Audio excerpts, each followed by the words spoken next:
This moment asks nothing of you but your presence.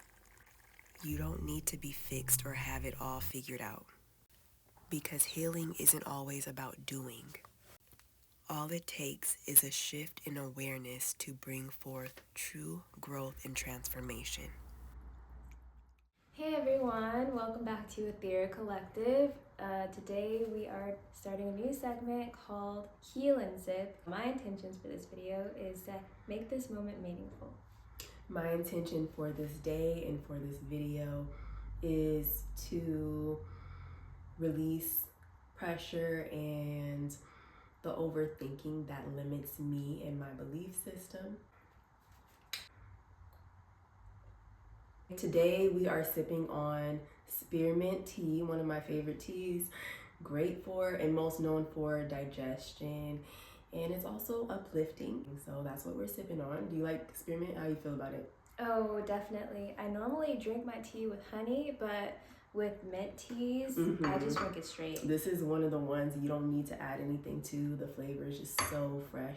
Let's get into the topic for today's video, today's Heal and Sip. We're gonna be having our discussion about ideologies and beliefs when it comes to wellness, dieting, clean eating, and all these things that have become so popularized. I feel like especially with social media. We're just going to be talking about our experiences and where we're at in our journeys as far as when it comes to the things we're putting into our bodies. So I'll go first. So for me personally, where I am at with my journey is I came to the realization that as much as I wanted to put time and energy into finding the right foods for my body, knowing what is in certain foods, how they're produced, looking at ingredients, and obsessing over all these things, as much as there was always like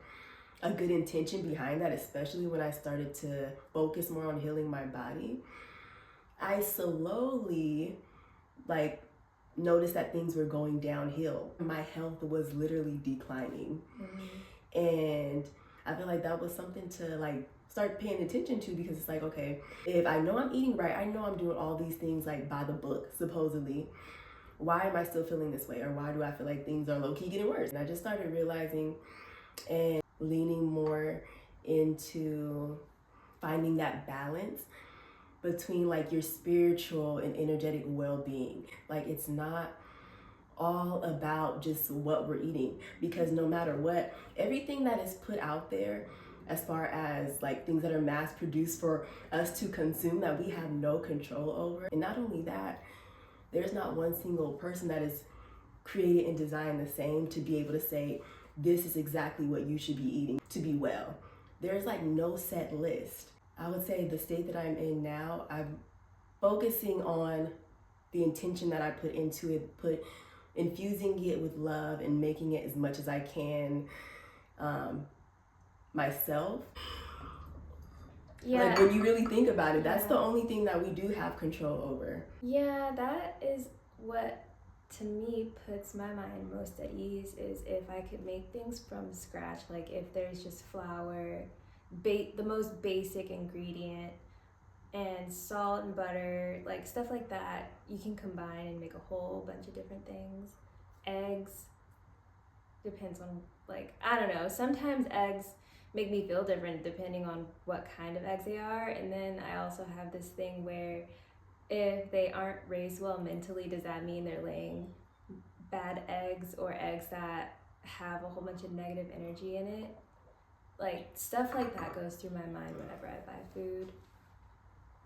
But ultimately for me, it is just basic sustenance. I don't really think that much about it anymore, although I am still pretty picky. I just know that my body needs nutrients, and I do what I have to do to be able to stay alive. So if that means just getting a pack of frozen berries and spinach and just blending it up and gulping it down, that's what I do normally, just to get, because like I've already been so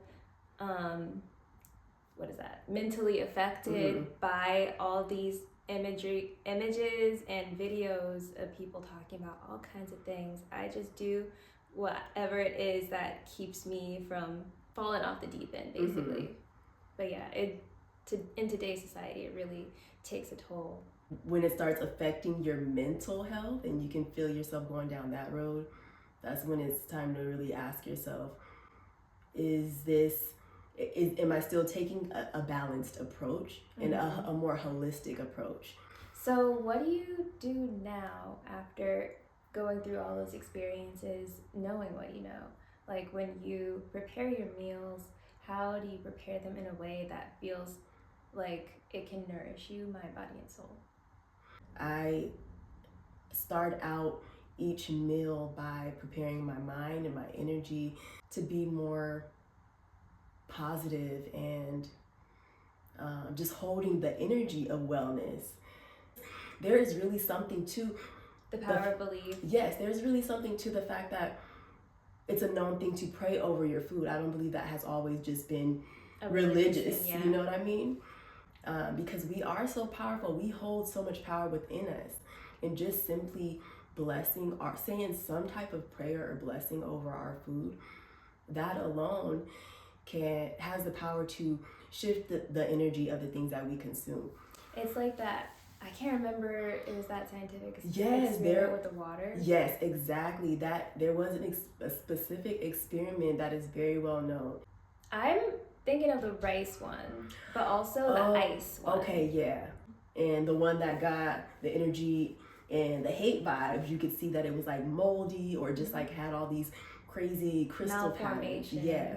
At the root of everything is mindset and belief, and it just makes me think back to like. You already know how long our grandma lived.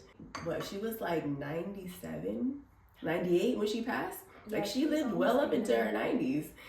And it always like stuck with me that dang well she was never on no special diet. She didn't give a dang what organic was. Like she wasn't looking to like do all these clean eating things or like change up things lifestyle. Like maybe in like some ways, but that was never the focus. But one thing about her, what do you remember about her like spirit and her energy the most? Like she was always laughing. I don't ever really remember seeing her like mad. She was like just really known for just like her smile and her good energy, good vibes. And she was always out and about visiting friends and just being a very social person. So I think it's just the vibe. It's just the vibe. It's so much more than what we are putting into our body. Like it's a part of that. I'm not gonna completely dismiss. Yeah, I'm not gonna completely dismiss that and say that's not a factor. But at the root of it, we are so deeply affected by our beliefs and our emotions.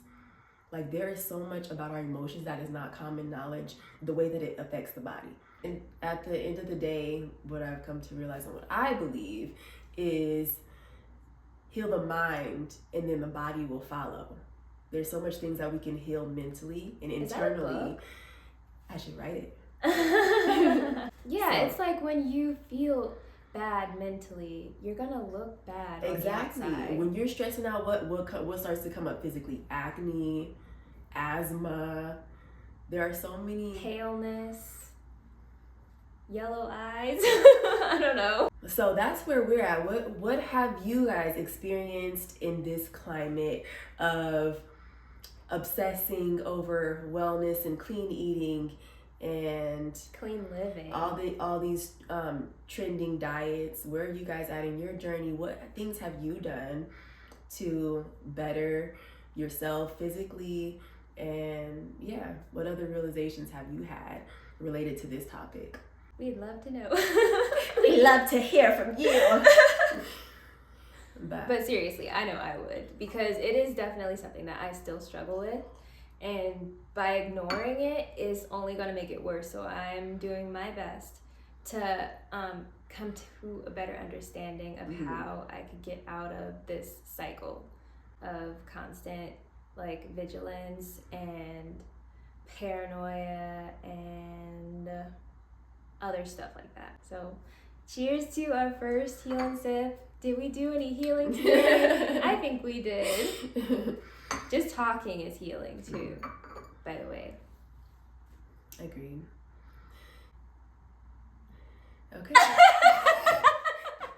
Thank you guys for joining us in this episode of Heal and Sip. Hope you stick around. Come back for the next one.